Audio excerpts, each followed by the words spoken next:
5 years in the making. Are there any change?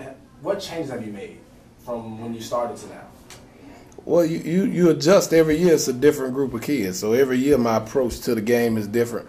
Every time we step out on the field is different. So we make the adjustments as we get the kids. And every year, we make those type of adjustments based on what the personnel is and who's there to play football. Because Hapeville Charter is unique in itself. It's a small Fulton County charter school. We don't have the athletes like the bigger schools have in Fulton County.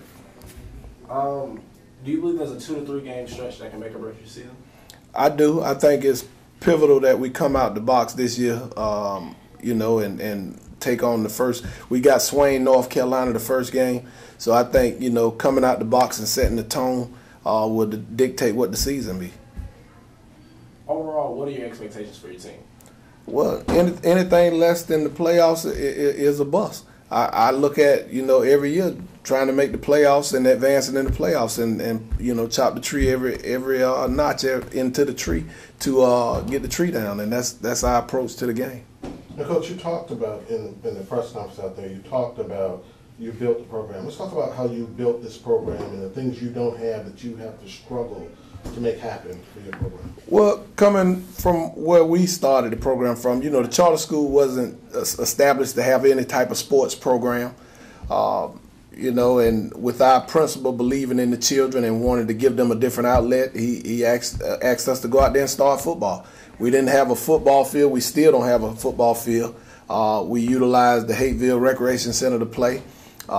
We surveyed a piece of land and got it cleared off next to the school where we practice at. But, it's always a struggle when you don't have the support. And now that Fulton County has stepped up and has started acknowledging the fact and giving us the resources, like the rest of the schools' athletic budget, it's been a great help. And now we're able to, last year we had 6 guys to sign Division I scholarships. These 2 gentlemen here are going to have an opportunity to sign Division I scholarships. And that's what it's about with me. It's not about the win and loss things with me. It's about getting these young men in our community the opportunity to go to college and better themselves. Let's talk a little more about that. How satisfying is it for you? Let's talk about your satisfaction in getting that 6 D1 guys. I think it's overwhelming a lot of times to see, from where that program came, to see kids like Arden Key, Antoine Wilder, Aaron Cochran, all these guys at major Division I universities next year and be playing football. And for them to be able to go out and have an opportunity to get a college education for free is the most rewarding experience of being a coach. Because like I told them, I went to school for free and got a college education and a master's degree and a leadership certificate. So, and all that was free. So if you can get an opportunity to go to school for free and better yourself, then that's what I'm about as a coach. Question for you players. What are your expectations for the season? I just want us to go out there with a different mindset, play hard, focus on the field, take every play as a way to get better yourself throughout the season, and just stay focused and go hard. I just want the guys to be our main focus is will be discipline.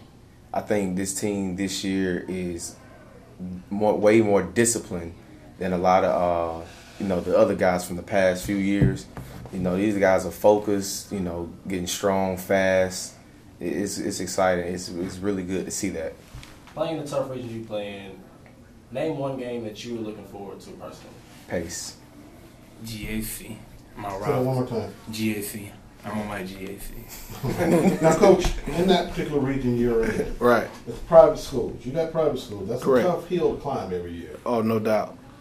Coming into this season, you do it for 2 years. Next year, they're going to flip this thing and build new regions. You expect to be in the same place, or?